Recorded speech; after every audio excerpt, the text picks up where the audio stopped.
long before I wrote The Hobbit and long before I wrote this, I had constructed this world mythology.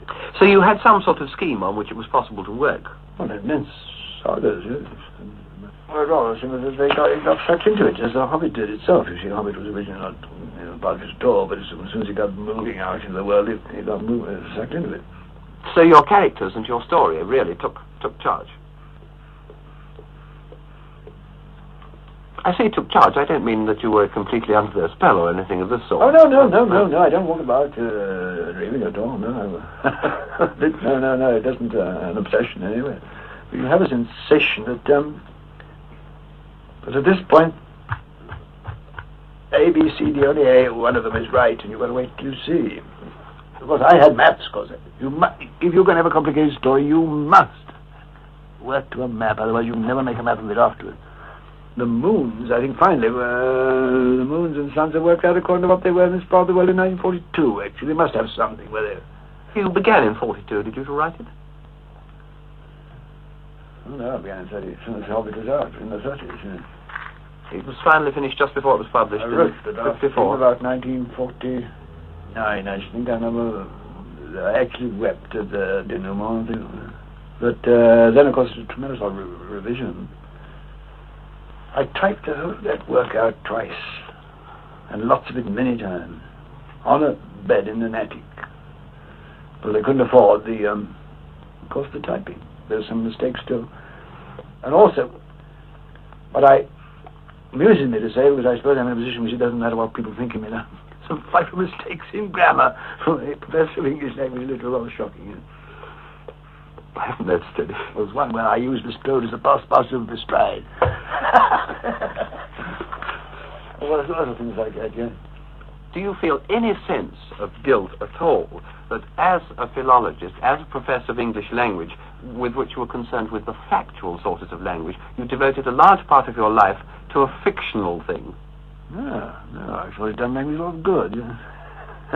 No, there's quite a lot of linguistic wisdom in it. I don't feel any guilt complex about the Lord of the Rings. Have you a particular fondness for these comfortable, homely things of life that the Shire embodies? You know, home and pipe and fire and bed, the homely virtues. Haven't you? Haven't you, Professor Yes, Tolkien? of course, yes. You have a particular fondness, then, for hobbits? That's what I feel at home. The Shire is very like the kind of world in which I first became aware of things. Very like. Which was perhaps more poignant to me because I wasn't born in it. I was born in Bloemfontein, South Africa. So I was very young when I got back, but at the same time, it bites into your memory and imagination, even if you don't think it has.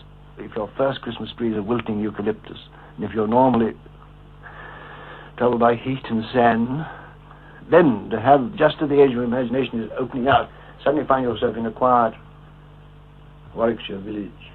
I think it engenders a particular love of what you might call central, Midland, English countryside based on good waterstones and elm trees and small, quiet rivers and so on. And, of course, sort of rustic people about. At what age did you come to England? I suppose when I was only about 3.5. Pretty poignant, of course, because you see, one of the things why people say they don't remember is because it's like constantly photographing the same thing on the same plate. Slight changes simply make a blur. But if a child's had a sudden break like that, it's conscious. What it tries to do is to fit the new memories onto the old. I've got a perfectly clear, vivid picture of a house, but I now know that it's a beautifully worked out pastiche of my own home in Bloemfontein and my grandmother's house in Birmingham. Because I can still remember going down the road in Birmingham and wondering what had happened to the gallery, what had happened to the balcony. So constantly I do remember things extremely early. I can remember bathing in the Indian Ocean, and I was not quite 2, and I remember it very clearly. Frodo accepts the burden of the ring, and he embodies, as a character, the virtues of long-suffering and perseverance, and by his actions, one might almost say, in the Buddhist sense, he acquires merit. He becomes, in fact, almost a Christ figure.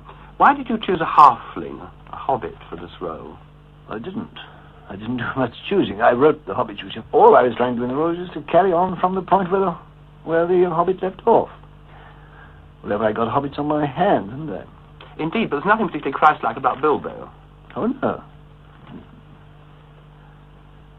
No?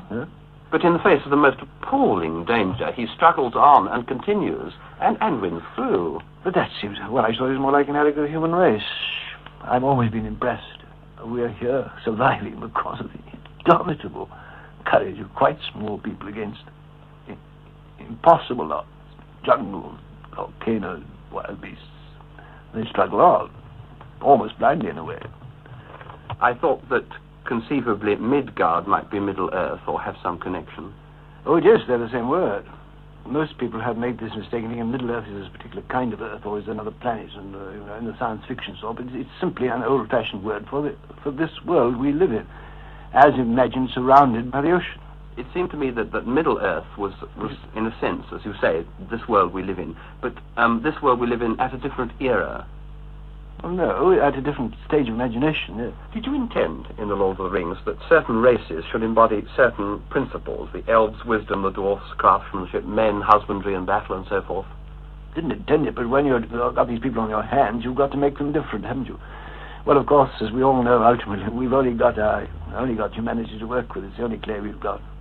We should all, or at least large part of the human race, would like to have greater power of mind, greater power of art, by which I mean that the gap between the conception and the power of execution should be shortened. We should like that, and we should like, of course, a longer time, if not indefinite time, which to go on knowing more and making more.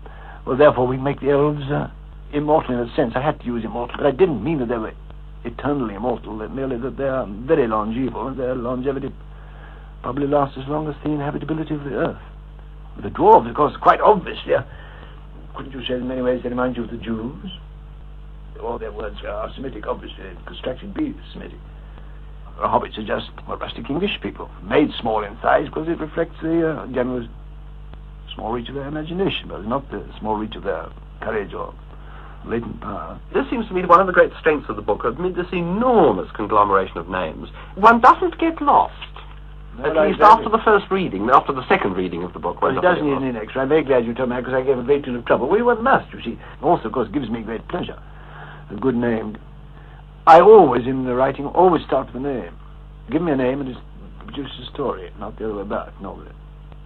Of the languages you know, which were the greatest help to you in writing The Lord of the Rings? Oh, no. Yes. No, of these sort of modern languages, I should have said that Welsh was always attracted to me by its style and sound more than any other. Even though I first only saw it on coal trucks. I always wanted to know what it was about. It seems to me, certainly, that the music of Welsh comes through in the names you've chosen for mountains and for places in general. Yes. Do you acknowledge this? Yes, very much. But a much rarer, but very potent influence on myself has been Finnish. Is the book to be considered as an allegory? No. I just like allegory whenever I smell it. Do you consider the world declining as the third age declines in your book? And do you see a fourth age for the world at the moment? Our world? Well, the person of my age, you see, is exactly the kind of person who's lived through one of the most quickly changing periods of known to history.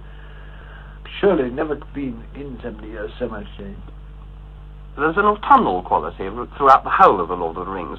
In one case, a character says the story is continuing, but I seem to have dropped out of it. Yes. However, everything's declining and it's fading, at least towards the end of the third age. Every choice tends to the upsetting of some tradition. Now, this seems to me to be somewhat like Tennyson's "The old order changeth, yielding place to new, and God fulfills himself in many ways." Where is God in The Lord of the Rings? You mentioned once or twice. Is he the one above the other? One, yeah. The one, yeah. Are you, in fact, a theist? Oh, I'm a Roman Catholic. Devout Roman Catholic, yes. Do you wish to be remembered chiefly by your writings on philology, on other matters, or by The Lord of the Rings and The Hobbit? I shouldn't have thought there's much choice in if I remember at all. By The Lord of the Rings, I'd take it. It won't be rather like the case of Longfellow, won't it? People remember Longfellow wrote Hiawatha and perhaps one or two others. They quite forget he was a professor of modern languages.